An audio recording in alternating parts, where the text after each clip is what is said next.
just went virtual for another 2 weeks. I was hoping to be live right after Martin Luther King Day, so I'll have to do my recruiting virtually.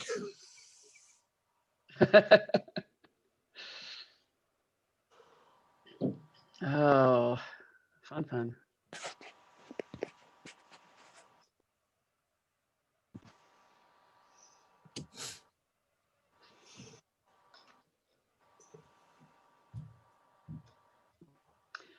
Okay, Josh, Ben, Brian, Jessica, Jordan. Josh, Ben, Brian, Jessica, Jordan. Okay, our 5 hosts are here.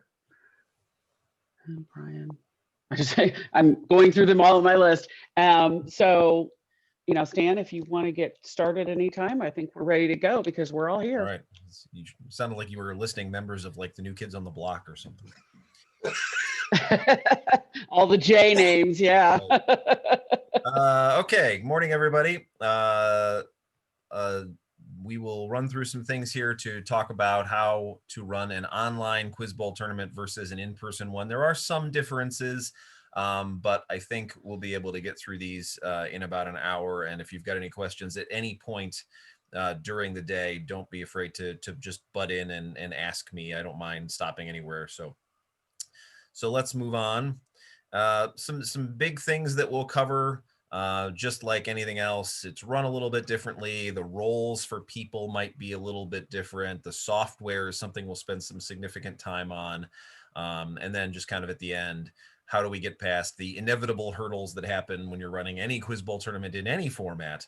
And what are some things to tell your readers, scorekeepers, etc., many of whom are probably still learning what this whole Quiz Bowl thing is about. So we'll give you some pointers on what to teach people there. So for you as a tournament director, one important thing to remember is that this is a big job. I've run many Quiz Bowl tournaments in my life, and one of the things that you learn that you probably initially scoff at when you're told the first time, I know I did, and then I kind of learned my lesson. Try not to do anything but be the tournament director, because it seems like one job, but it's really a number of different jobs. You have to help make sure that everything is running smoothly, especially with all of the new technical aspects that are added to an online Quiz Bowl tournament. So people are going to be asking you all sorts of questions. People are going to be having all sorts of different technical glitches. So leave yourself the day to just kind of be the Jack or Jane of all trades and try to help people out and get through whatever the hurdles are that day. Jill and I talked a little bit beforehand here about the first bullet, sort of being the traffic coordinator. Try to familiarize yourself with Zoom's breakout room function, because that's how each of the games at your site is going to be run. You're going to have 4 game rooms running simultaneously, each in a breakout room. And one of the things I have seen in attending conferences on Zoom in the last 4 to 6 months is that it is really helpful to have a person whose job is to move people around, to physically move each person from breakout room to breakout room. So if in the recruitment of your staff, you can recruit somebody for whom Zoom is their only job, that might be a good thing to try to recruit, because that is a sizable job on a day like running a tournament. So if you have the ability to just give that task to somebody, I would, and we'll go from there. But yeah, so know how the Zoom breakout rooms work and how to move people between them. That's going to be important for making sure that everybody's in the right room. And plus, if you've got a single point at which, I grant you that we're sort of creating a deliberate bottleneck if we do it this way, but that bottleneck is then controlled by an adult who can determine when the students go into the rooms or when they don't. And that way you make sure that everyone's in the room at a time when they should either be playing the game or all of the games have completed, and then you can slot people into the different rooms they're supposed to go into, and you keep question security a little bit better that way. You make sure that You don't have, because your 4 rooms are all going to end at 4 different times every single round. No rooms are going to end at the same time because no readers read at exactly the same pace, and people buzz in at different points during the questions. And so the end of a game, the end of a round for 4 different game rooms is going to be between 1 and 15 minutes different, depending on which room you're looking at.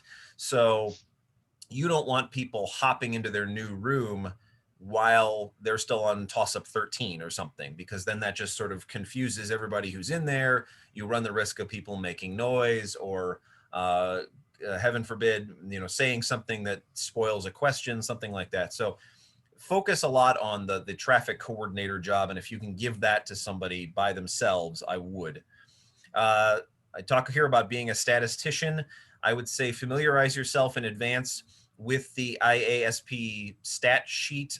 Jill will send you all a link to a Google sheet that will help with the reporting of the statistics, that will then help also at the back end on their end with the tabulation of the 16 teams who are going to make the state final. But make sure you get those statistics complete and reported on the day of the regional on the 23rd. So because that needs to get done quickly, and we want, hopefully by the end of that weekend, to be telling teams that they have or have not qualified for the state finals. You will also wind up being— We'll do that on Monday. On Monday, okay. So time is of the essence for sure. So also, as far as being a protest adjudicator, it is helpful to sort of take the idea of protests and not have it be a weight on any of your moderators, because we don't expect the moderators to be subject matter experts. That's what NAQT is for. They have people who are really, really knowledgeable in all of these topics who help to write and edit all of the questions, and they are written and edited to a very, very high standard. So if the protest comes in, you can help adjudicate it. There are some simple ones you can do. My suggestion, though, is that in many cases, since the protest only is adjudicated if it affects the outcome of the game, then NAQT always has somebody on call, especially on weekends, to take questions, and then they'll go through and they'll look at the questions. And so if you can be the point of contact with NAQT, and then you call this number that I have up here, the 888 number, there will always be a live person on the other end who can help answer your question, and they will always get back to you in some format, either by phone or electronically, and tell you what they think the outcome of the game should be. So teams may leave a room not necessarily knowing the outcome of the game. You can always go back and put them in a room somewhere later, be it a lunch break or the end of the day or something, before afternoon seatings and all of that, if they need to play a question or two.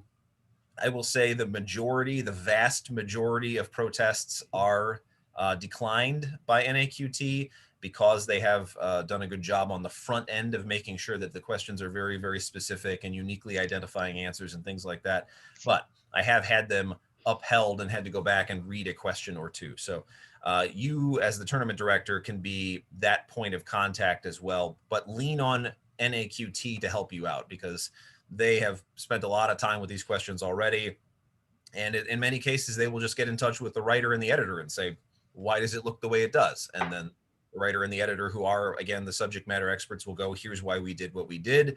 And that will give them some information to get back to you and say the protest is upheld or denied. Okay. Stan? Yes. We basically, as a rule, we have students are able to protest procedural issues.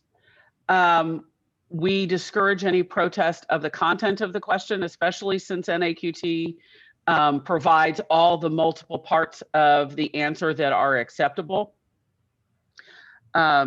And then our protests, a little bit different from a lot of Quiz Bowl, only come from an active student competitor. They cannot come from the audience. They cannot come from the coach. We are testing the students' understanding and knowledge, not anyone else's. Yep. All right, so now let's spend a fair amount of time talking about the software we're going to use. First of all, screen space is an important consideration. And I will say this, I would tell you and your moderators, if they have the ability to use 2 screens, my goodness, that is so, so helpful. Because they're, especially on a laptop like the one I have here, and like probably some of you are looking at, there is only so much square footage, and you've got to keep all of these things listed at the top active somewhere on your screen. Now, some things like the score sheet can be hidden, and you can put other things on top, but you've got to be able to see all the players and all the coaches in their Zoom windows. You've got to be able to see the NAQT website so that you can read the questions. You've got to be able to see the buzzin.live website so that you can determine who buzzed first.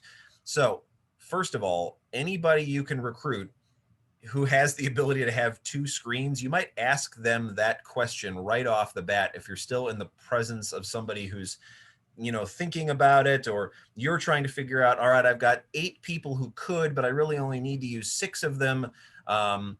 If you ask them the question up front, do you have a dual monitor setup that you can use? Those people are going to have an easier time during the day to split things up. So for instance, I've got my laptop here and I've got another screen off to my right, and where I can put up the questions and I can put up the buzzer, and that way I can just see Zoom down here to interact with the people there. This is the way we did it for a Quiz Bowl tournament we hosted by the Purdue Quiz Bowl team a couple of weeks ago, and it seemed to work out pretty well.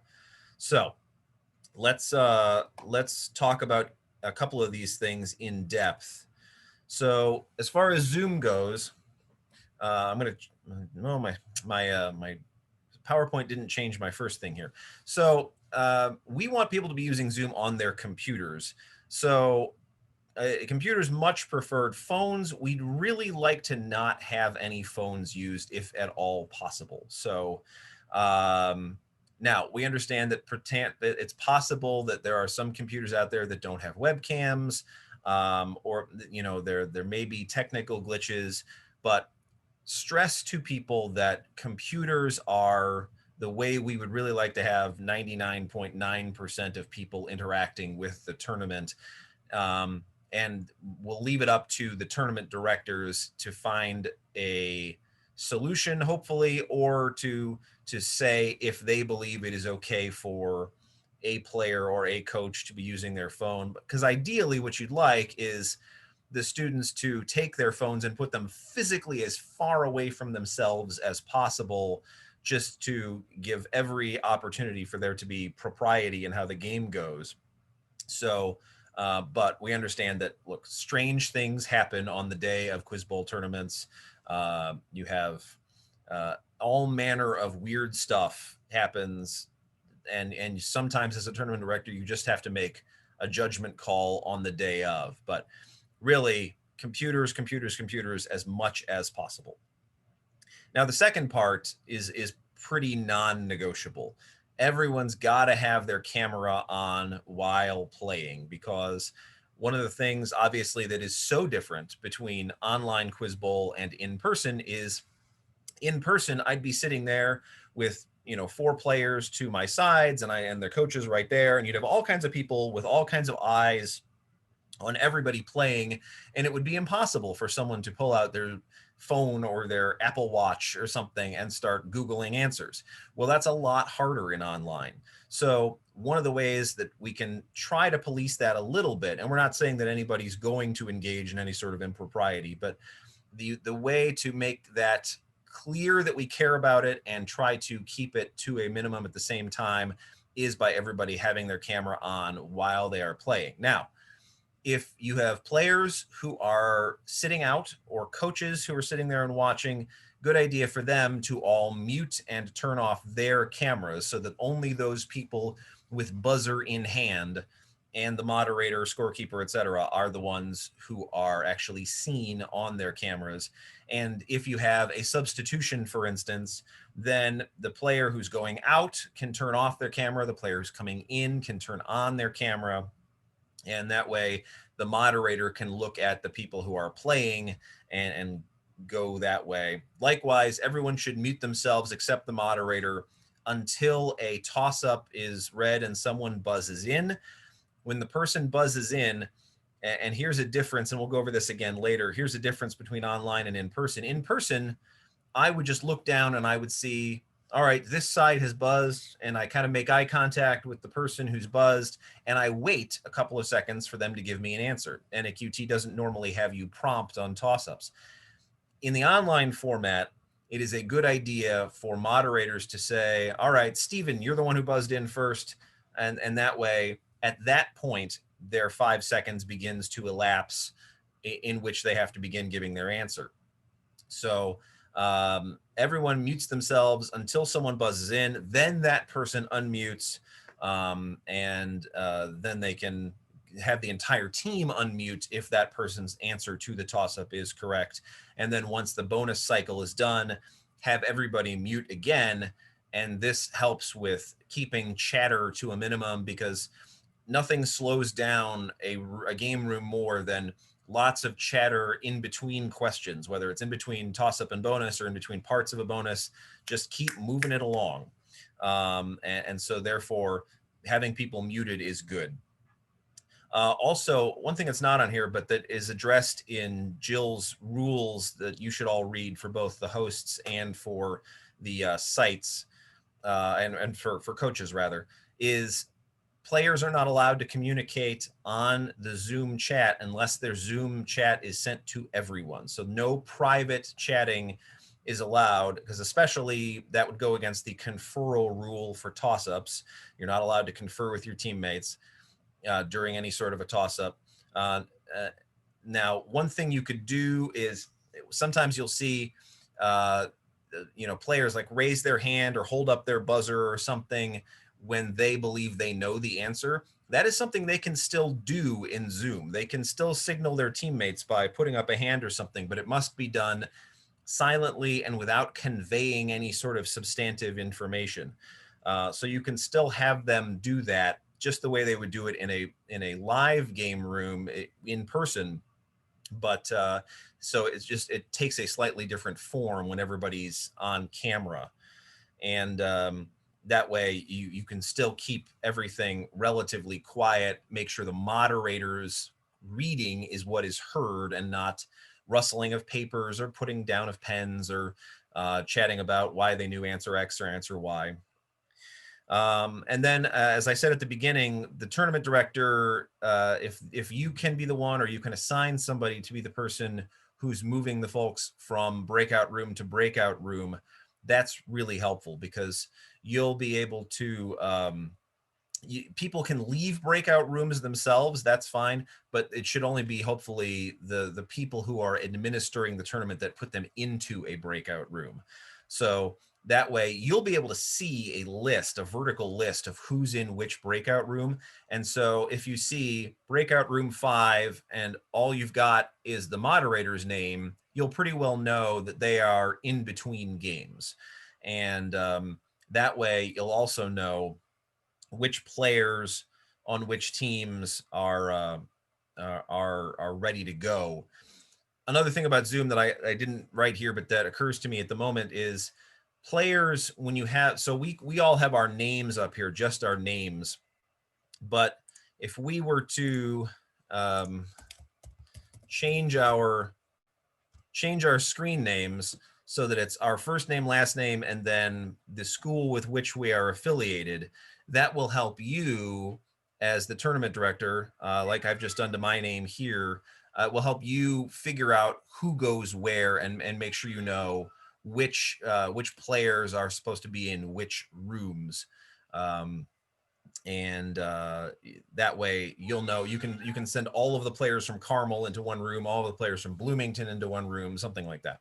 Give me 1 second. Stan, we've created a naming protocol so that, and we'll send a PowerPoint with all of your rounds, et cetera, to each of the hosts. And one of the first screens I have on there is the naming protocol for everyone. Great. And the protocol is team name, person's name, or team name, alternate person's name. And that way, when the person is assigning everyone to the room, it comes up with the team name first, so that's a very quick way of picking which person goes into which room. And we also have a screen for every round who's in what room, what team has been assigned to what room. And we will send all of that to the hosts so that you don't have to worry about the round robin schedule or anything, or creating a PowerPoint to show to your site. That will all be done for you. Any questions up to this point? Yes, I've got one. What if the team is physically in the room with each other on separate Zooms? Are they allowed to confer without the microphones being on? You mean on bonus parts? Yes. I think we'd rather have everybody have their microphones on, although I will say that does give the opportunity for feedback. So maybe the thing to do in that case is, and you guys kind of did this during Buzzathon, Ben, was you guys just had kind of the captain turn their microphone on. In that case, that one microphone could still pick up all 4 players. So probably that's a sensible solution, I would say. Does that make sense? Yeah, that works. Okay. Because yeah, I think what we just want is we want to hear all of the conferring and know what goes on, because everybody will still be on camera. You'll still have 4 separate cameras going, but yeah, for that bonus, you only need 1 microphone. And different question, are we saying that we want players to have one hand in the shot at all times or anything like that? I'll let Jill handle that one. Okay. Yeah, I don't think we need to go that far at this point, just simply because there are so many different sites and so many different players who maybe aren't as experienced, and that will not be a natural thing for them to do at this point.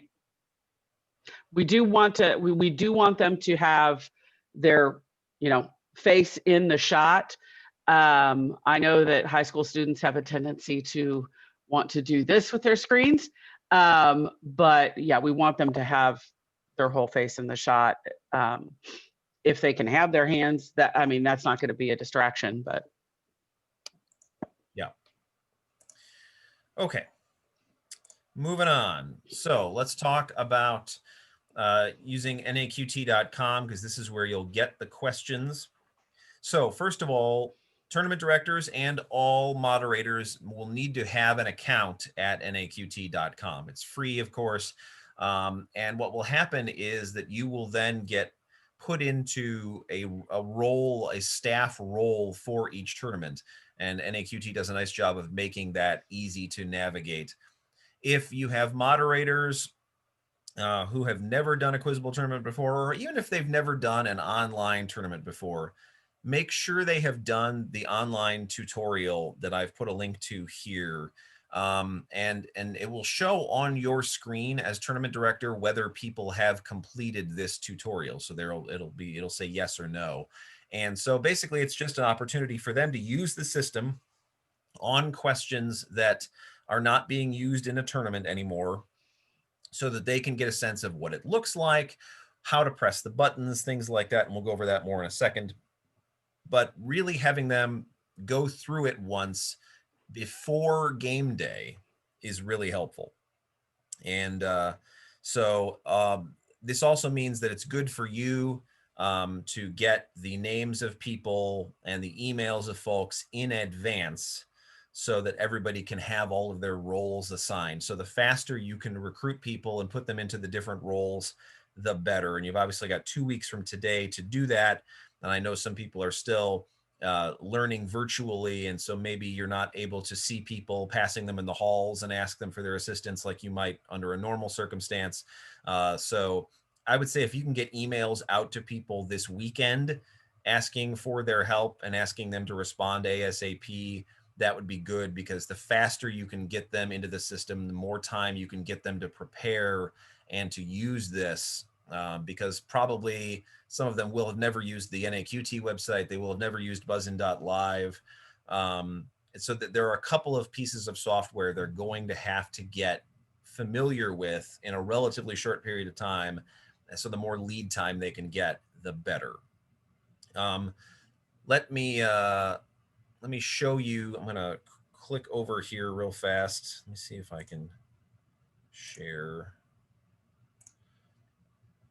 Yeah, so we'll do, we'll just do this. Okay, so hopefully all of you can now see the NAQT window on my screen here. And so basically, this is from their moderator tutorial. So this is one of their questions that would be used. And I want to note a couple of things here. So what NAQT used to do when they wrote their packets has changed this year, and I think probably in some part because of the IASP tournament last year, the state tournament. What they've started doing is they've started putting toss-up and bonus cycles together on pages. So where previously you would just read a toss-up and then you would read whatever the next bonus is, and they would be separated. You'd have like 3 pages of toss-ups and like 4 or 5 pages of bonuses, and you'd kind of have to rip them apart physically. Well, now they've started putting them together such that here, cycle 13 is one toss-up bonus cycle. So if this toss-up were answered incorrectly, players would never hear this bonus. Whereas in the past, if toss-up 13 was missed, but toss-up 14 was gotten correctly, and this bonus was the next one, then this bonus would get read. So now they're all together. And so you have to pay attention to making sure that you've got the right toss-up bonus cycle up, and you're clicking the right one of these red buttons, and I'll go over that more in a second. But actually, what I want to do while I'm here is talk a little bit about pencil and paper math toss-ups, computational math toss-ups. Those are not going to be used. This is fairly common now that, at least in Indiana, we don't do pencil and paper math toss-ups from NAQT. So pay attention to the following, because every time you run into one of these, or your moderator runs into one of these, here's what they need to do. And this is the procedure given to us, although it seems a little bit obtuse, by NAQT, so that they say they keep the best statistics they can keep. So here's cycle 13. This toss-up, if it starts with pencil and paper ready, you're going to toss it out and you're going to put another toss-up in its place. So the thing you do is you click the button here that says misread. And then it's going to give you an option to say, well, what do you want to do with this? Well, the thing you want to do is you want to pick a specific toss-up from this packet. So you don't want to go to this bottom one, which is choosing it from a different packet. You want to go to this first drop-down list, and it shows here all the toss-ups that have already been heard. So clearly you don't want to click one of those. What you want to do is you want to go all the way down to the bottom to toss-up 24. That'll be the last toss-up in the packet, and one that ordinarily wouldn't even be used, even in the case of a tiebreaker. And just as a reminder, the way NAQT does tiebreakers is, if at the end of 20 toss-ups the score is tied, you do 3 toss-up questions, and then with no bonuses attached to them, and then the cumulative score at the end is what determines the game. If it's still tied after that, it goes to sudden death, and the first change of score in any kind wins or determines the outcome. So in this case, you go to toss-up 24, and now that it says this, I'm going to click Choose Replacement.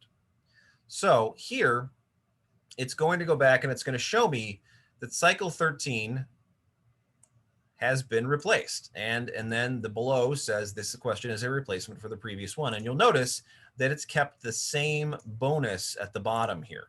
So now you're going to read this toss-up on France or the French Republic. And then if they get that toss-up correct, they're still going to get the comedian's bonus down here.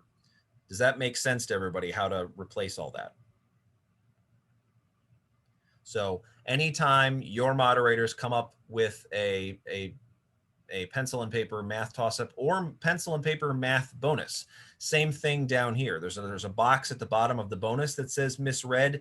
Same thing. You would click this. You would choose the replacement. You'd again go all the way down to number 24 and then click Choose Replacement. And then here it shows you the one you would cross out if this were indeed a math bonus, and it puts in a new bonus down here. Okay. All right. Let me go back to my my original share here.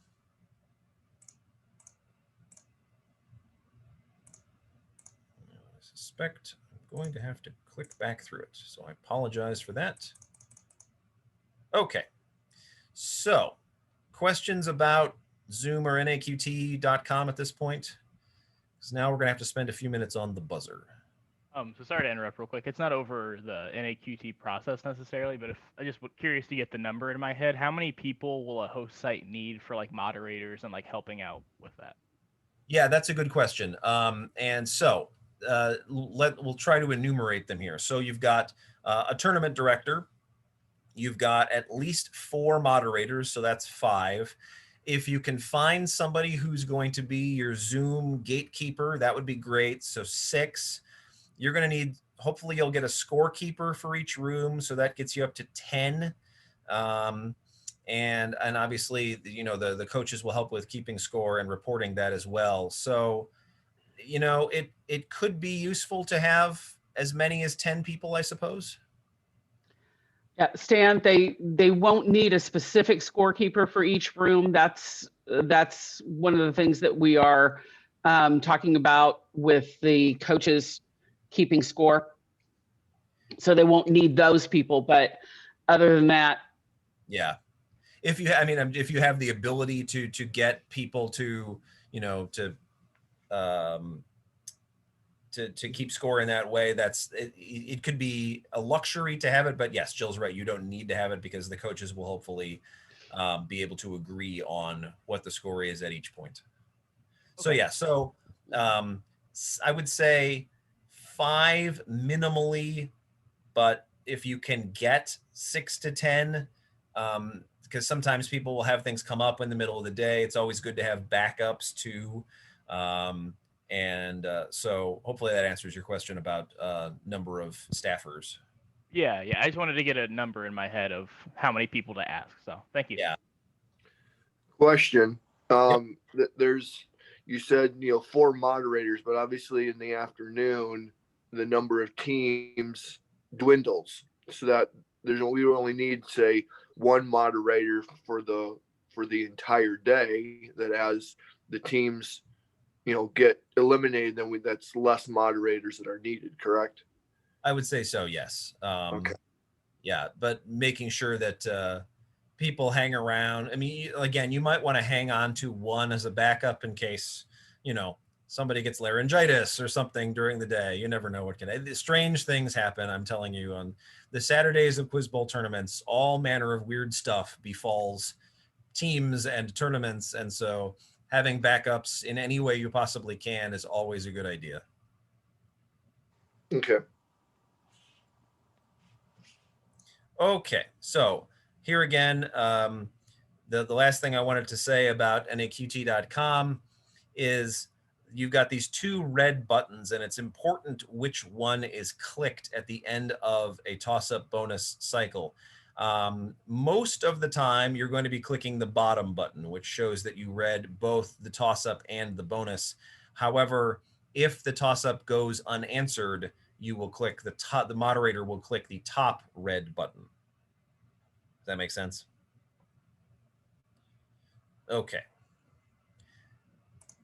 All right, now moving on to the buzzers, an obviously integral part of Quiz Bowl. So if you have not used buzzin.live, it's pretty easy to use, but it requires a little bit of setup before each game. It requires you to go in and change your settings on all that sort of stuff. It has perhaps a few too many settings, if you ask me, but this is NAQT's preferred buzzer application for doing online Quiz Bowl, so I'll help walk you through it here.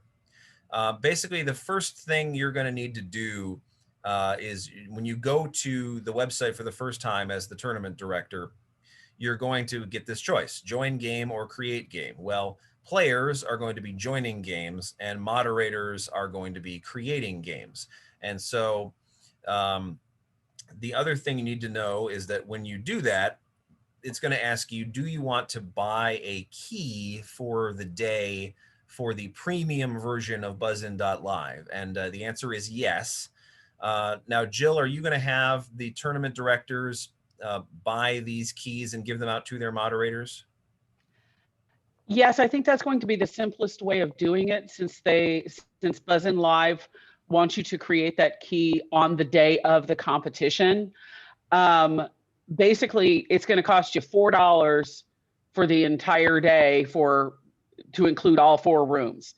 And we reimburse the hosts $20 per team, so that's in part of will be part of the process there. For us to buy it, in a large batch and then get them to all 5 of the tournament directors in the morning in time for them to get to the moderators in the morning, I think will be logistically difficult. So for the tournament directors to just buy that professional key for their moderators for the day is the best way to go. So as Jill pointed out, you need to do this pretty close to the start of your tournament. So the morning of your tournament, because what Buzzin Live does is says, once you buy your key for the day, it starts a 24-hour clock. And you have that key to use that premium room for the next 24 hours once the key is purchased. And so you purchase those and you'll be sent to this little box here that says, all right, here's your key.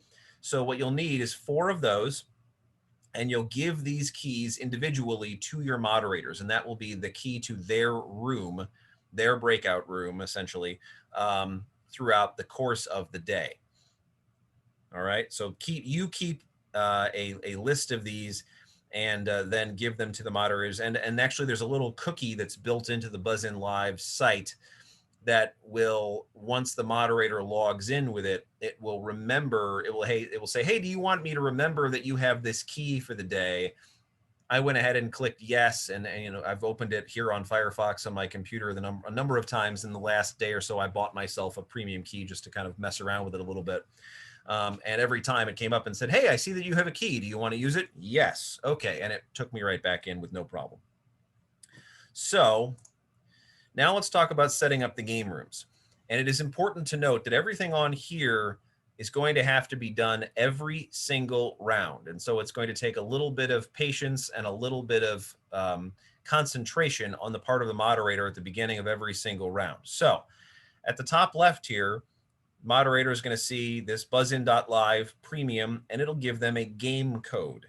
This eventually, at the end of all of this, is what's going to be given out to the players, and they're going to log in using this game code, and that will put them in that specific room so that only those players who have that game code will get into that room. Also, important to note that game code changes every single time. So this also helps with question security a little bit, because the same moderator, while using the same key to get in every single round, will have a different game code each round. And so those 6 digits will continually change, and they'll be giving those out to the people in their breakout rooms once they're all set up each time, so that it's a different room each time, and people can't just remember the 6 digits the last time they were in breakout room 3 with that moderator or something like that. So now over to the right here, there are many, many different options and settings, but you don't need to have most of them turned on. So the simplest way I thought to show this was just these 5 here with the check marks next to them are the only ones that you actually need to have checked. When you log into buzzin.live, and let me go ahead and just share that screen with you real fast.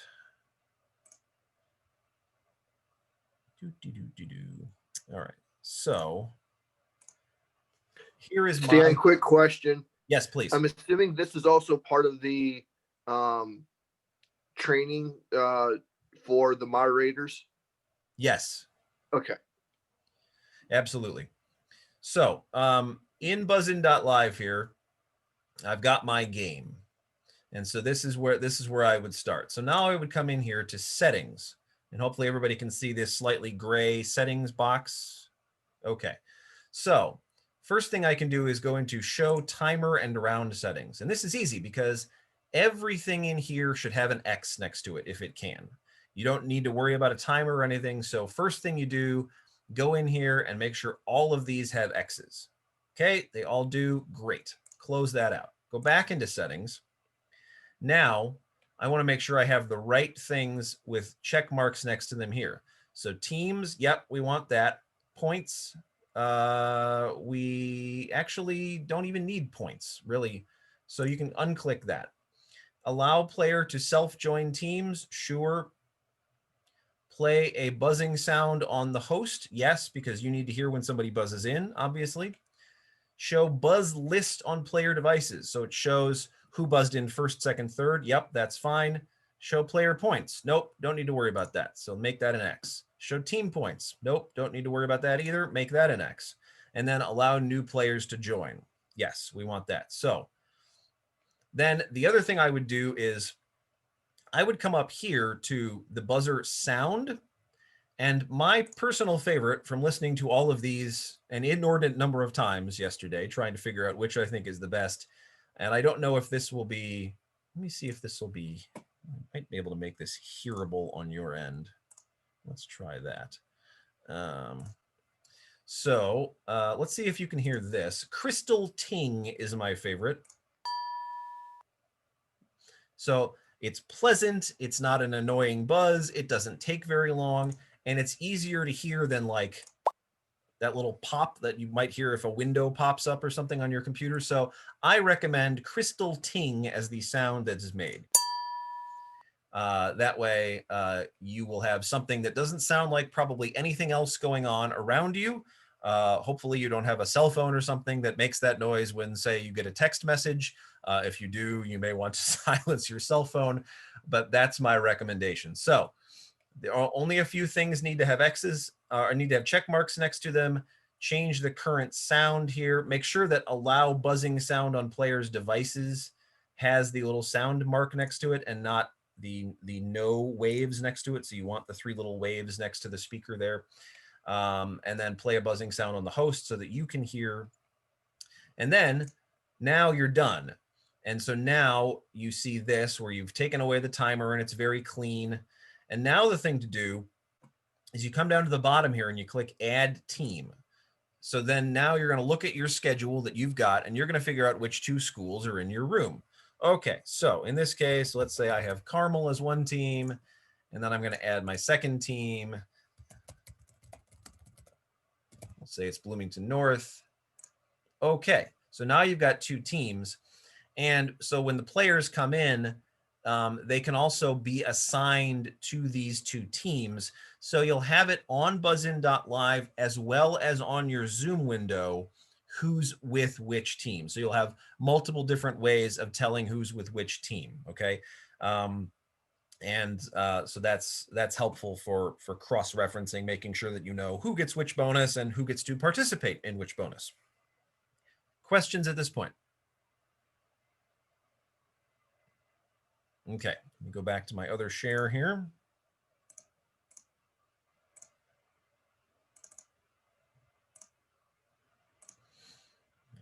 Pardon me as I zip through once more. Okay, so last thing is actually using the buzzer. And so here I've given you screenshots of the 3 different types of screens. On the far left here, if you're a player, what you'll see is this giant green button that says buzz. What that means is the buzzer is open and you are able to buzz. So it's got my name up here at the top, so I know who I am. It's got the team I was assigned to. It's got the checkbox, do I want it to make a sound? And so players can do one of 2 things. They can, with their mouse, click the buzz button, or they can use their space bar to buzz as well. And it's tough to see, but it says space bar also works as buzzer button. So that's a couple of different ways that they can buzz, whichever is more comfortable to them. Once they have buzzed, then it will show a red button that says buzzed. And that red button will actually show up on the player who buzzed first. And so it's tough to see at the bottom here, and then at the bottom it shows buzzes and it says 1, Stan, Bloomington North, and then you. In other words, hey, you're first. You might want to give an answer. On the host side, what you're going to see is a list, buzzed players. You know, it says 1, Stan, Bloomington North. And so there it shows who the player is, and it shows the team to which they've been assigned. And then you decide whether they are correct or not. And then at the beginning of the next toss-up, or if they are incorrect, you click this red clear buzzers button. And be careful not to click the button next to it, the toggle lock button, because if you do click that yellow button and it shows up with a locked yellow lock, nobody will be able to do anything. So I wish they would design it such that those two buttons weren't right next to each other. So just be sure you're clicking the clear buzzer button and not the toggle lock button if you're a moderator, because otherwise that runs into all kinds of problems. Questions about this? If that toggle lock is hit, does it just get hit again to unlock, or is it much more complicated? Yep. Okay. Nope. Yep. Click it again. Okay. Oh, yeah. One other question. Rebounds. So does it just go? The first one buzzed in. Say 3 people buzzed in on team A, and then a person from team B. Does that first person that buzzed in from team B get the rebound, or how does that work? Yeah, I would say. we want Go ahead, Jill. We want them to buzz in again, just like we would in a live match. Okay. So even though they were, it's clear it after each attempt to answer. So then the other team can go ahead and click in. And then do I assume that after we clear it, if the question was not completed, that the moderator can complete the question from where they left off? Yes, that's right. Okay. Yeah, so if someone buzzes in halfway through the question, they're incorrect, then you clear the buzzers and keep reading from where the first person buzzed. Okay. Good questions. Any others at the moment?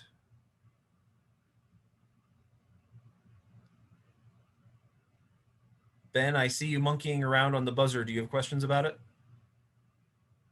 No, I logged in because I figured maybe you wanted to demonstrate it live, but that's okay. Well, we can do that if people want to do that, but basically what you'll see is the 3 screens down here.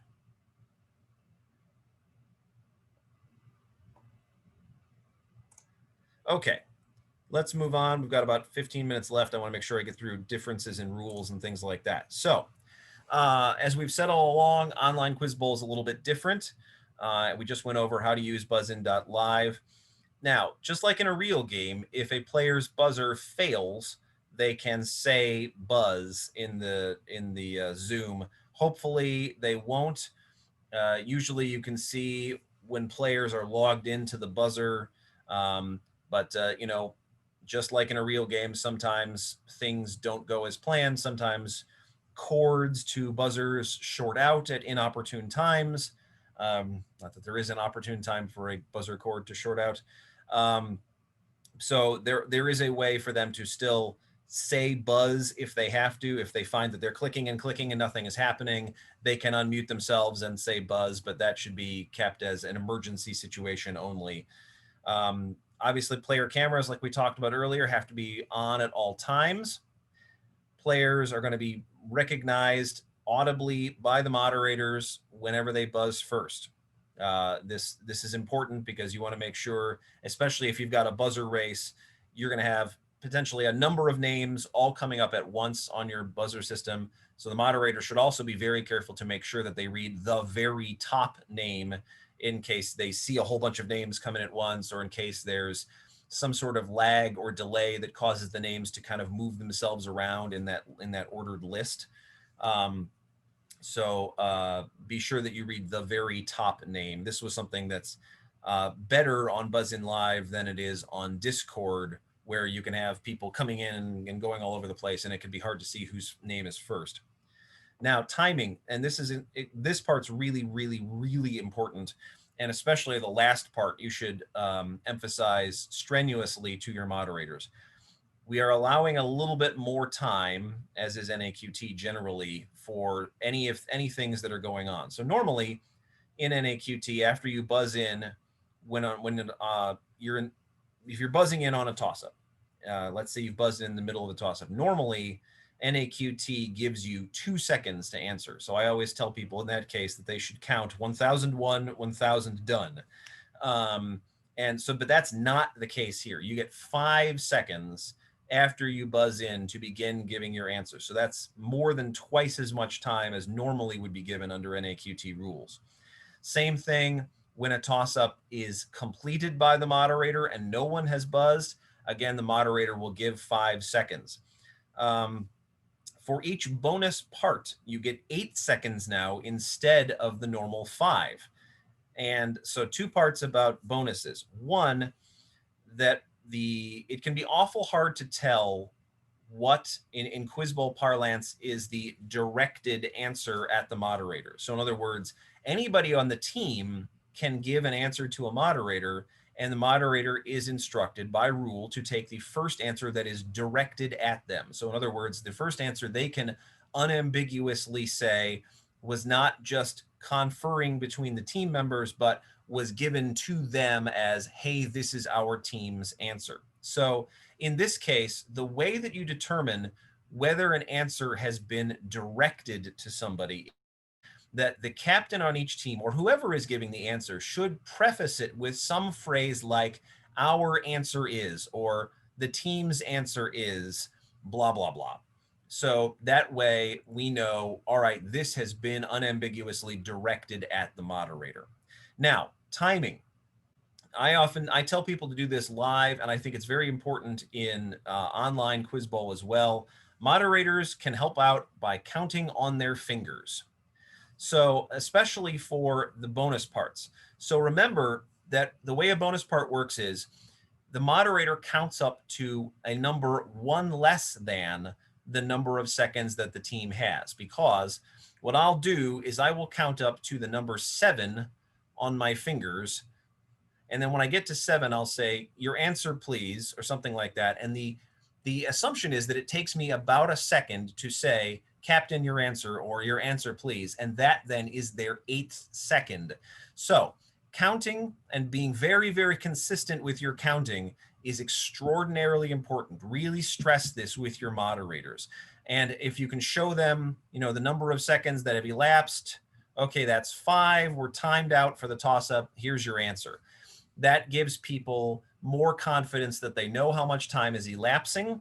And also it gives the moderator an extra sense of confidence and maybe even a little extra sense of authority, which they don't need, but it's good to have that feeling as a moderator of I'm in control of the game room, to say, nope, I got to my 5th finger before you buzzed in. Sorry, I have to call time. The answer is the French Revolution and we're moving on. Okay, so count consistently, count with your fingers so that people can see it. And make sure it's held up in front of the camera. So if I'm counting down here, which I would normally do, like normally I would just count off to my side here and I'm counting and you can't see it. So I make a point of now kind of holding it up next to my head so I can see that, so everybody can see that I'm counting. Questions about any of this? Yeah, I had to step away for just 1 second. In terms of the bonus, is there not a designated captain that has to give the answer? No, anyone on the team may give the answer. So for instance, perhaps it's a history bonus and your captain is your literature player and not your history player. The captain may designate the history player to give the answers if they want. Okay. All right. But yeah, and I know that's been part of it as well. But if there's no, I know languages is another thing. Like if, they're looking for, words in a specific language. Okay. But in that case, usually the captain would designate this person, but it doesn't necessarily even have to be designated then. No, that's correct. Yes. Okay. Whichever the first person to say our team's answer is, that's the answer that's going to be taken regardless who that is. Okay. Sorry, just to bounce off that too, to clarify, like I assume there's no blitzing, right? So like if a team says the right answer, but then also says something else, like how should the moderator handle that? Like if they just say the right answer, is that sufficient or? Are you talking about on a toss-up or a bonus? On a bonus. So like if they say our answer is this and then say 2 people talk at the same time or something like that, just I want to know how to address that like odd scenario. I would say it's going to be the first answer that the moderator hears. So you always, in any case with Quiz Bowl, you have to take the first answer. So as long as that first answer is correct, the team gets the points. If, however, the person answering incorrectly gives an answer and then the person answering correctly gives the answer, then you still have to take that incorrect answer first. So whatever the moderator hears first, and that's the moderator's discretion, and it's not protestable. Okay, that makes sense. Thank you.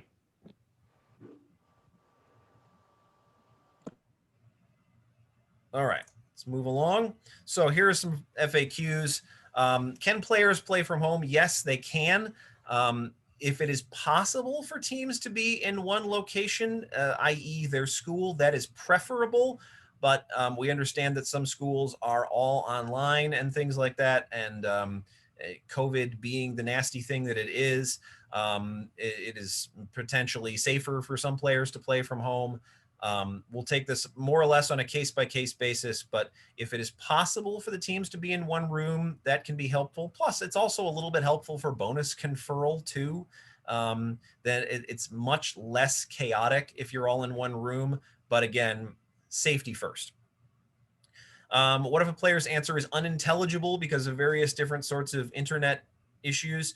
They may type their answer in the Zoom chat. We've had this happen a number of times where sometimes push to talk misses the first syllable of an answer and therefore you can't quite get whether it's correct. Zoom has much less of a problem with this than Discord does. So typically when someone is unmuted in Zoom, assuming no one is talking over them, it is typically fairly easy to hear them. You are probably going to have multiple times during the day where you ask people to repeat answers. Just do it politely. Sorry, I didn't quite catch that. Would you mind saying that again? Something along those lines. But if that happens a couple, 3 times, you can have them type their answer in the Zoom chat. And hopefully it's the same answer that they've been giving. Hopefully they haven't been saying Washington, Washington, Washington. And then when you have them type it, it says Jefferson. Well, that's a little strange. That's not at all like what you were saying. So they're not allowed to change their answer once they've gone to the Zoom chat. What if a moderator doesn't know how to pronounce terms in a question? Fortunately, NAQT is very, very good about giving pronouncers. In some cases, I kind of think they give too many pronouncers. For instance, this math question that I had that I showed you a little bit earlier has the word hypotenuse given as a pronouncer. It's like, all right, I think probably most moderators have heard the word hypotenuse before, but that said, it is spelled kind of funny, and so NAQT does a very good job of giving pronouncers. The important thing is just keep moving. Try not to tarry too long on any one word or term. Keep reading. Be intelligible about it. Keep the pace of the question the same throughout if you can. Everybody, every single moderator, even the best moderators that NAQT can possibly recruit are going to mess up the words or phrases during the course of a day. We're human. It happens. It's no big deal. And you just have to keep moving. A lot of people ask, how fast should a moderator read? Well, NAQT's toss-up questions are designed to take pretty much 20 seconds or less at this level of the game. So you do not really want to be taking much more than about 20 seconds to read a toss-up. And most of these are only 3 or 4 lines long. So they're not hugely long and in depth at this level of the game. So if someone's taking more than about 20 seconds for a toss-up, they do need to speed up. But the very most important thing is that they should be understood first. They should be intelligible. They should be clearly enunciating their words, and then try to speed up. So they should read at a pace that maybe seems a tad bit quick for the way they would normally speak, but clear, intelligible language first, then pick up the pace once you are ensuring that you can be understood. So in that order. We talked a second ago about keeping time for bonus parts, buzz-in deadlines. I really think, having the fingers up and showing that to players is a big help. And so you're counting silently in your head and you're just enumerating it on your fingers, if that makes sense. More things. What do we do if we suspect any sort of cheating or impropriety? And this is in the handbook that is given out by AASP. It shows the procedures for this. Basically, it is the following. Every coach and moderator should have the tournament director's phone number, and you call them with any issues. And then the tournament director at their discretion can do a couple of things. They can assign a person to watch the person who is alleged to have conducted themselves in an inappropriate manner. And then beyond that, if there is an instance that they feel warrants it, that player can in fact be banned from the tournament, and you just don't want to get into this situation. So really stress to people in your morning meetings, hey, look, we know we're online. There's not somebody in many cases sitting over your shoulder. Please, please, please, this needs to be on the up and up. And there are penalties for player and team if it is not on the up and up, and you do not want to be in that boat. There have been some very high level collegiate and open level quiz bowl players who in the past year have been found to be cheating online and have been found to be, and in some cases have even admitted it. And they've made really poor excuses like, well, I'm a top player and I'm expected to be keeping up my expectations of my points per game. There is no excuse that is acceptable whatsoever for cheating or any sort of impropriety like that. And for heaven's sakes, this is supposed to be fun. So just really, really stress, keep your phones away if you're at all able. Don't give yourself, if you've got an Apple Watch on, take it off. Don't give yourself any ability to cheat. Don't give yourself any ability to be suspected of cheating. Just, you want to be looked at as somebody who is the paragon of propriety in playing this game. We talked earlier about what to do if a question is misread and replaced. You may have a couple of different questions that need to do that. So basically you just go in reverse order. So you start by replacing with the 24th toss-up or bonus. If you need to do it again, you use the 23rd. This is what NAQT has told us that their system likes. Now, what if a player's internet connection goes out? And this could happen with Zoom. It could happen with the buzzer. It can happen with the entire computer going on the fritz. So if it's between questions, that's much easier to deal with. It's okay to wait a few seconds for someone to reconnect and have the moderator just pay attention to the Zoom room to see if somebody needs to be readmitted or something like that. Now, if it's in the middle of a question, NAQT has written this up in great detail.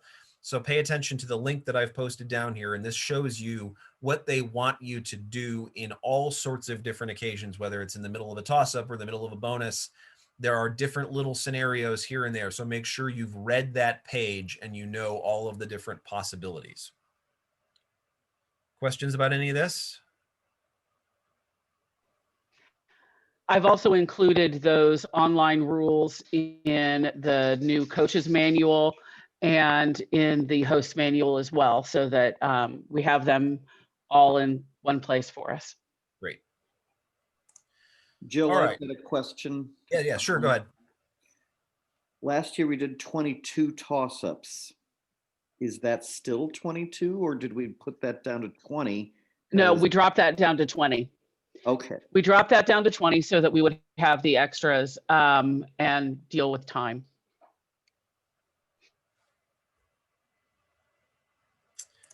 All right, just a couple of things to help you tell your moderators how to do this in case they're still getting used to running a game room. So this is just a general outline of some of the waypoints during the course of any round. First of all, make sure you've got the 2 correct teams in the room before the game starts. We had an issue with this. One of the Purdue moderators messed this up at the state finals last year, and it caused a giant headache for Jill and lots of other people. So make sure you've got the 2 correct teams in the room before a game starts, and then have the players do a buzzer check with buzzin.live to make sure you can see that everybody can buzz. And doing that one at a time, the buzzer check is helpful. Checking the score with the coaches at the half and after 15 questions, in other words, the 3/4 mark, is a good way to do that. Make sure that if you've got a scorekeeper in your room, that they agree with the coaches. So you want to have everybody who's keeping score, whether that's just the coaches or whether you've got a scorekeeper who can help be a third set of eyes. Make sure everybody's on the same page. A lot of times what happens is somebody forgets to take down a -5, or somebody forgets that somebody powered a toss up and got 15 instead of 10, or they thought that the team got 20 bonus points when really they got 30. In many cases, it's a really simple addition error. Just make sure you go back through question by question, and usually it's pretty easy to figure out, oh, okay, we agree after question 12, and so therefore starting at question 13, that's where our problem is, and then you can just refill back in after that.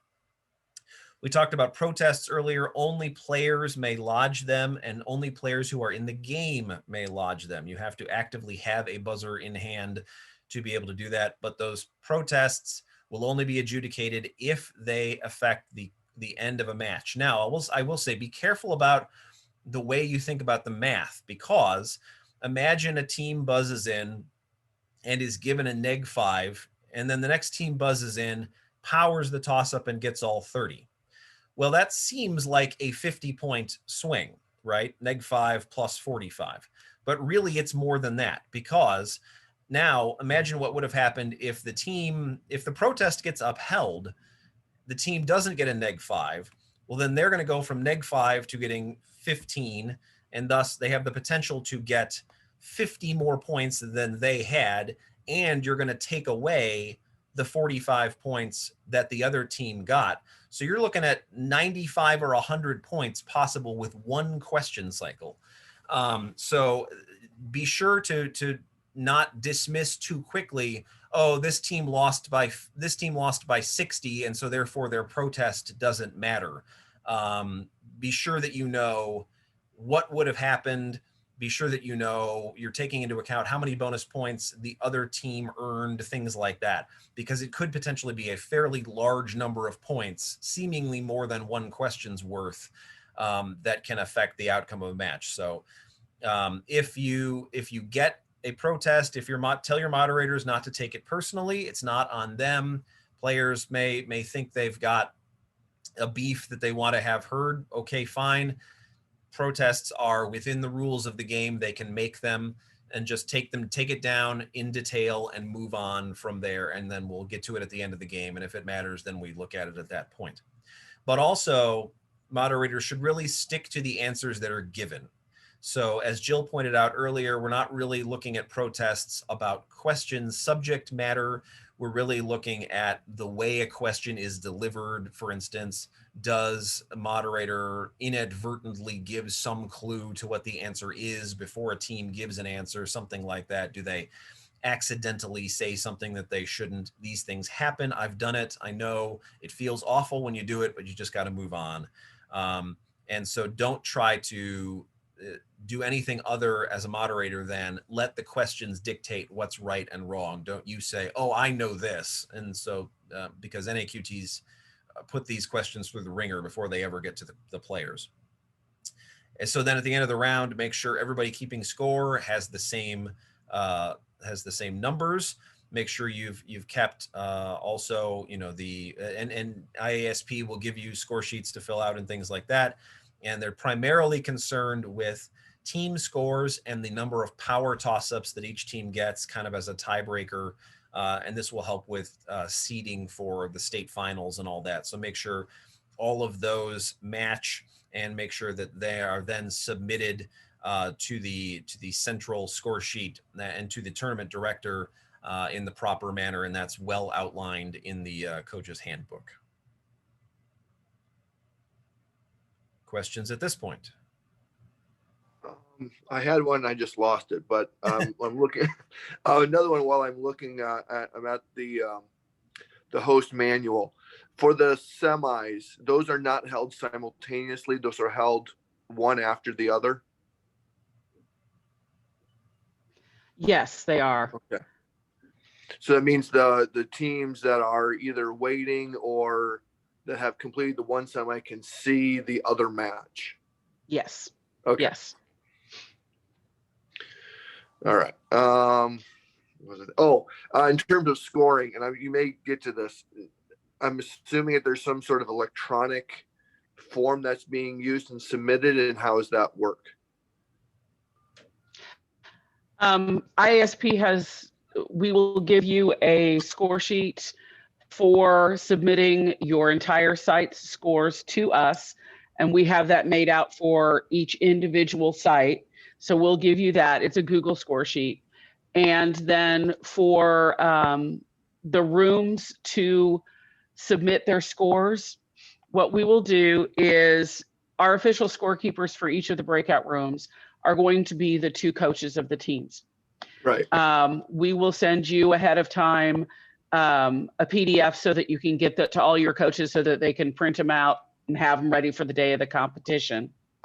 Okay. Once the 2 coaches have decided on the scores, there's a Google form that we will also send you so that all they have to do is log into that Google form. So, and the winning coach will submit the scores to the central scorekeeper. The losing coach will take a picture of the answer sheet and email it to the tournament director. That way, both of the coaches show that they agree on the score, and it doesn't give one coach all the responsibility after each match. Right. Okay. And now I remember the question. I'm the main coach for my team, and I'm assuming that my team will be in my area. Yes. I need to have a second coach to handle the coaching responsibilities? Or can I be Yes, you will. Coach? Okay. Yeah. As a tournament director, you have way too much to do to also be in the room with your team. So if you have an assistant coach or a parent who is going to be responsible for that coaching job that day, that's really the way we want it to happen. Okay. So, and then for the score sheets, then we're only recording the final scores. We're not breaking down by who answered, any particular individual who answered which question. No, we are not keeping individual statistics. Okay. I was gonna say that would be a logistical nightmare. Yeah. At least virtually. It's not as bad as you think, but it is certainly simpler to do it this way. Okay, so we're just recording team scores, and then I'm sorry. Go ahead. It'll be team score. How many not bonuses? Power toss-ups. How many power toss-ups? That's what I was looking for. How many power toss-ups they got, and then the win and the loss of the team. Okay, and then I'm assuming there's a form that we can keep all of this so available so teams know what. Okay. Yes. All right. Lastly, just a couple of extra things here.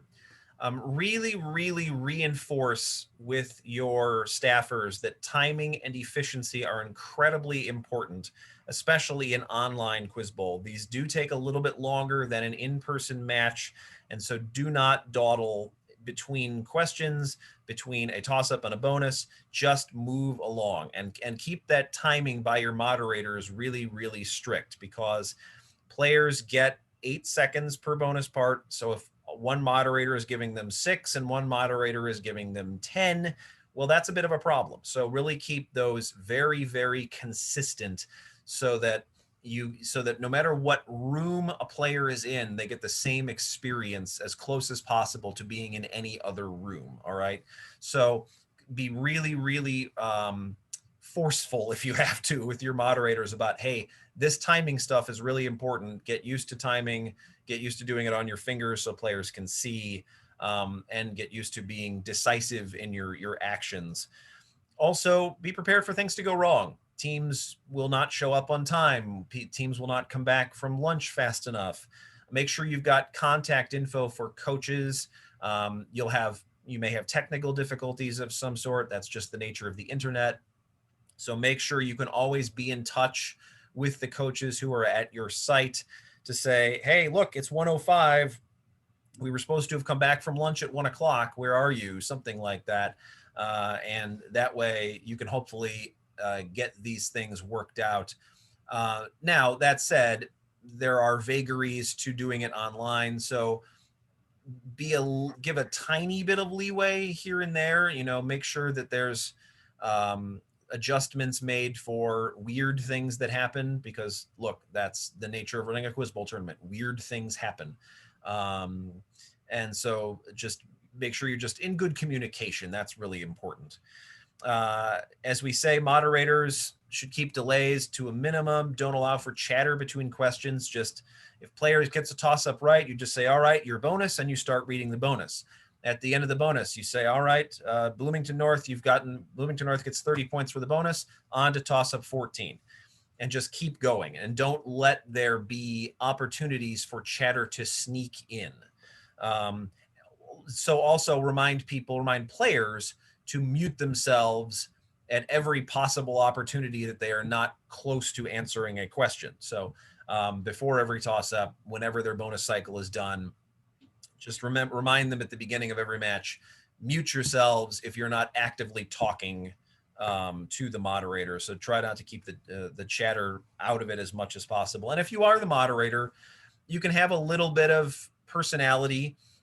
We've got a couple of moderators here on the Purdue Quiz Bowl team who have fun ways of noting that when a player got a power toss-up and, like emphasizing the word power or the number 15 or something like that. That's okay. It's all right to have some personality, or very occasionally to say nice buzz on something that's really, really impressive that a player does. You don't want to do it too often. I sometimes tell people, look, take kind of the Alex Trebek model and make sure that that you're not the star of the show, you're the facilitator of the show, and keep things rolling. But every so often, make sure that you put things in here and there to make sure people have a good experience and are having fun. Because one of my big annoyances with Quiz Bowl is that sometimes people forget we're supposed to be having fun, and it gets a little bit testy, or people get, really hyped up about what they know or don't know. Hey, reinforce that we're supposed to be having a good time here and learning along the way. And also, lastly, and very importantly, make sure you've read all of the updated rules that IASP has put together. Jill and her team have done a really nice job of updating all of the language. In most cases, the new language for Online Quiz Bowl is written in red text in the new documents, and so you can quickly look through. If you already knew the rules from last year, you can look through and see, oh, there's a line of red text, I should be sure to read that. And at the end of the I think it's the host's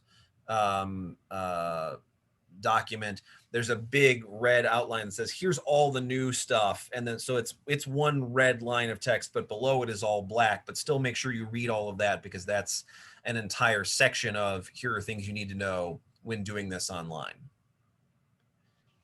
Questions? Yeah, sorry, just real quick. So I understand that I'll be like the tournament director for our host site, and then I thought I read somewhere that we need to have like a third party that's not directly affiliated with the team to make sure things run well. So like, do I need almost like an assistant for that, if that makes sense, or is that like my job as the tournament director? I could have just misread something.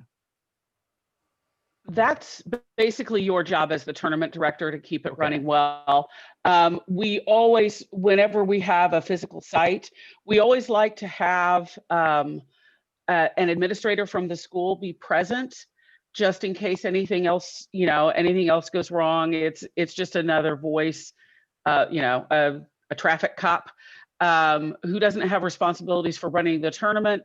But if there are problems, especially with behavior, that can be a consultant for you. Okay, awesome. Thank you. Anything else? Jill, I have a question. When do you expect we're going to get a list of the schools that are assigned to us? Well, I have made all of the assignments, and we were waiting on some teams that had originally decided, they weren't going to do Quiz Bowl this year, but in the last week, several of them have reassigned. But Monday, we should be able to get you your official list. We had the final team put in. it turned out very well actually in our divisions, in that we now have 39 teams that are going to compete. So all sites except one will have 8 teams, and one site will have 7, and then do buys during the round robin. So we'll get you those sites. We did not assign them geographically in any way. We did try to make sure that no site was overwhelmed with all of the teams who had qualified for state last year. So we tried to scatter those teams through all the sites, so that, you know, one site wouldn't be completely filled with all the teams that qualified last year, and one site not have anybody who qualified last year. We were able to do that because of the virtual aspect of the competition this year. Okay, thank you. We should get those to you on Monday. Sounds good. The proverbial World Cup pool of death, as they say. Yeah. Jill, that brings up a different question. Since you now have 5 sites running, are 10 of the spots automatically reserved for the top 2 in each, as opposed to just Yes, they are. spots? And then anything left will be assigned based on scores. Yes. Thank you. Is that scores through the round robin or including the playoffs? The playoffs are how we assign our scores for state. The round robin is how you assign your seeds for the afternoon tournament. Okay, so it's the scores in the playoff matches then that will determine whether you make state. Yes. Okay. Oh, can we get I'm assuming, at least I'm going to want to have a meeting with my moderators beforehand. Is there a way I can get a copy of this PowerPoint? Because there's some things on here. Obviously, I'm not going to have all of this memorized. I'd like to be able to go through some of these slides with my moderators. Yeah, I'll make sure I make some changes to this, and I'll send it off to Jill this weekend, and then she can send it out to everybody. Appreciate it. Actually, Jill, I was going to ask if we could have access to a copy of this recording, because I think that you guys are recording it. Yes, we are definitely recording it, and I will be putting this onto our private page for YouTube once I've got the recording, and then I will give you guys all links to that. Excellent, thank you. Anything else? I just want one question regarding of like timing of matches, because we participated in the Purdue Buzzathon, and I'm wondering about if we think, because on the schedule on the handbook it still has sort of 30 minutes budgeted for matches, and I'm wondering if we think that's still realistic. I would say that's a great question, and I would say it's probably going to take longer than half an hour per round in reality. And so there are a number of things that can be done. For instance, the NAQT questions can be set up to be released at a particular time cycle if sites want to do that. Yeah, I would say figure probably closer to 45 minutes per round than 30 in all likelihood, just because of the vagaries of Online Quiz Bowl. Because I'm just wondering if because we were running up on that last year, the 30 minutes was still pretty tight, even though we were in person. So I'm just wondering if I'm giving all the teams a guidance of like time wise, and if I give them a schedule that says, well, we'll probably be done around 5 o'clock and we run close to like 7 or 8, like, people have families and stuff. So I'm wondering about. It should not take that long. It will not take you 12 hours to run this Quiz Bowl tournament, because you just don't have that many matches, even with that. The other thing you can do too is remember that these timings are just guidelines. And so if you find that your site is running particularly fast or slow, you can give players a general idea, for instance, of when they're going to go to lunch. So maybe you want to say, we're anticipating we're going to send you to lunch after round 5, but perhaps the day runs a little bit slow. It gets to be that you see that round 4 is now going to be done at 12:45 or something. You can tell your moderators in advance of round 4, okay, we're actually going to send teams to lunch after this round, not after next round. So give yourself the ability to change things on the fly if you think it's going to make the day run smoother or cause less hassle to the teams, I would say.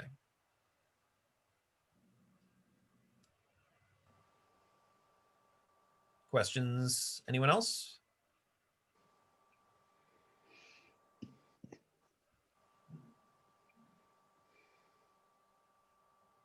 All right. Well, we appreciate all of you being here. And if you've got questions that crop up, send Jill a note or send me a note, and I'm sure we can get answers to them. Thank you for your time. No problem. So just one more thing. I should be anticipating at least. Well, I need 6 people. I need a coach for my team because I will not be acting as coach. I'll need 4 moderators, and then someone to handle a Zoom person to get people into their breakout rooms. Yeah, I would say that 6 number is probably a good number to shoot for. But again, there are little allowances that can be made. I mean, you could do the Zoom yourself, but yes, a little bit of delegation, if possible, is good. And then in between rounds, or while the rounds are taking place, theoretically, I would be, uploading, or updating scores, but then I should have some relative downtime while the matches are going in. Mhm. Yeah, that's correct. The life of a tournament director is very much hurry up and wait. And so you get little pockets where you have to do a whole bunch of stuff, and then you get 10 minutes to breathe, and then you get another pocket of everything happens at once. So yeah, you get to, so it's a little bit like deep sea diving. You have to hold your breath for an extended period of time, but then you can come up for air. Okay.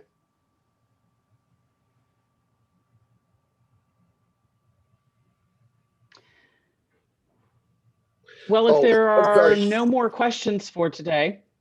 Yeah, actually, I do have one more. I'm sorry. So as a moderator, we would need to have moderators need to have obviously the Zoom screen up to see the students, and then also have the window open for the questions and a window open for the buzz-in, correct? That's correct. Yes. Yes. And then the participants really only need to have the buzz-in screen. I mean, they'd be logged in with their camera on, but they don't necessarily need to see the Zoom screen, just need to see the buzz-in. I would say it is good for them to be able to see both. Okay. Yes. Yes. Yeah, so screen space is not particularly an issue for players, but for moderators, you're going to have to kind of jockey it around and make it work the best that you like it. And there are many different permutations, of course, among whatever square inches of screen you have. So each moderator may set it up a little bit differently, but yes, as you correctly point out, you're going to have at least 3 things, maybe even 4 up so that you can get to them in short order. Right. And then the moderator should be able to see all the competitors on one screen, correct? Yes, you should be able to see them all in the same Zoom window. Okay. So yeah, moderators will want to probably set their Zoom to gallery view. Right. Obviously, we do allow observers, parents, and other people to come to see these, correct? Yes, and they will have a specific naming protocol for them as well. Right. Observer for Mount Vernon. Okay. Mm-hmm. Okay, as Joshua was asking the question about personnel, a previous question popped back up for me. If somebody is accused of cheating, you're saying, hey, we can assign somebody to watch them. Who's that somebody we can assign to watch them?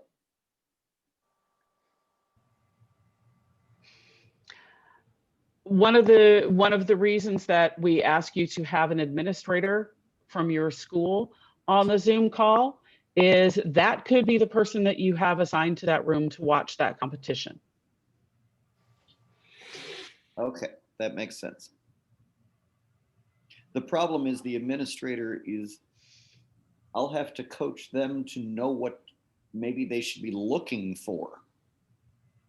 Right. Yeah, I mean, I think, yeah, they may not, your point, Ben, I think, is that they may not be familiar with the game, which is, I think, a very good point. And yeah, so just, you can say player X was thought to have been doing task Y, which is in violation of the rules. Here's what you can look for to see whether you believe they are Googling an answer, using a phone, using an Apple Watch, something. So just, you don't have to tell them enough to make them an expert on how Quiz Bowl works. You just need to give them a very specific task.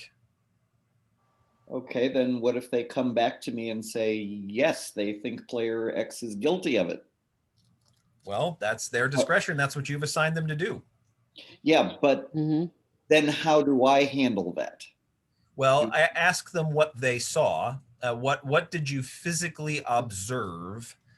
And then at that point, Jill, how much discretion does the tournament director have versus how much does IASP want to handle it? The tournament director does have discretion to remove the player from the tournament. If you want at that point to consult with us about whether you want to do that or not, we're going to back up our tournament director. But I would think you would want us to notify you either way and notify you what action we took. Yes. So for example, if I issued a warning, but Joshua at his site just banned the player outright. Each situation is going to be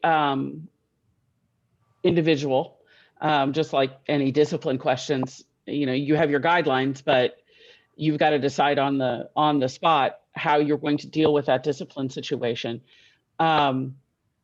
Yes, we do need to be informed what happened and any of that, and then we in the office will be calling that school's principal and letting them know what has happened and what's gone on.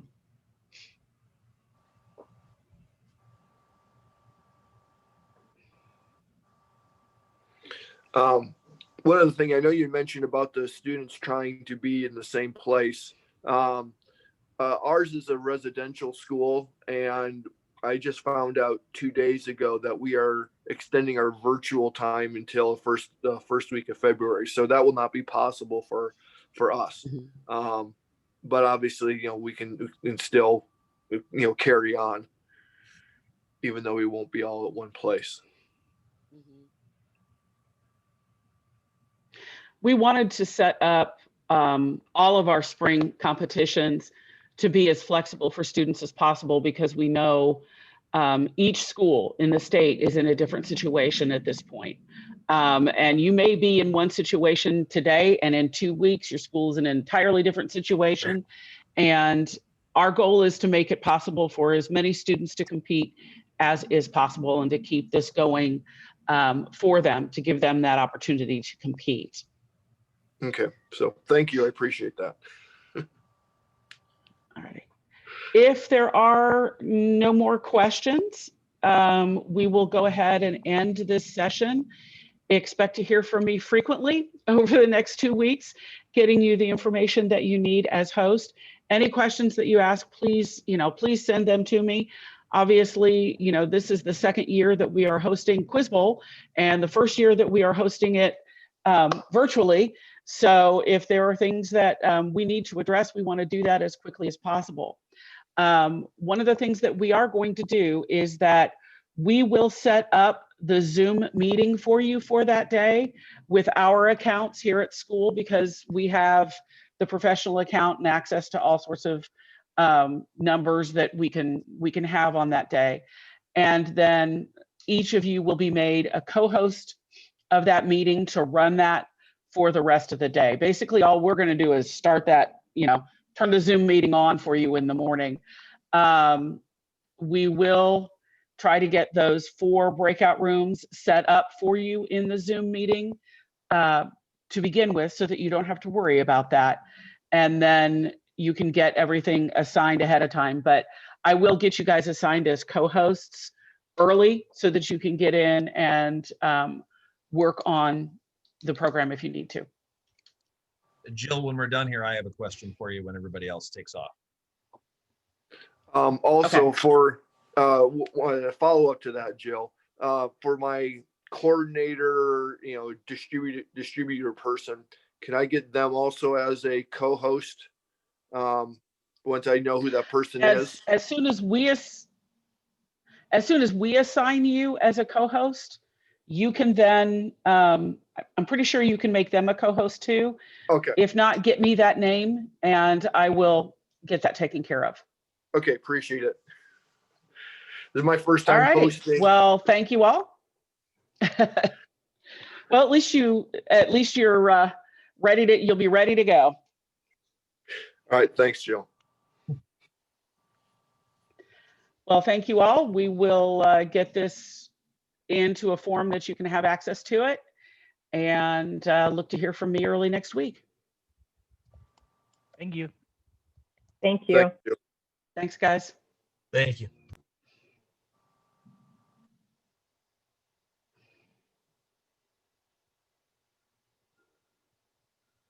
So Jill, my only question for you is, Okay. do you need me on the 23rd? I asked because I got an email from they wanted to know if I wanted to help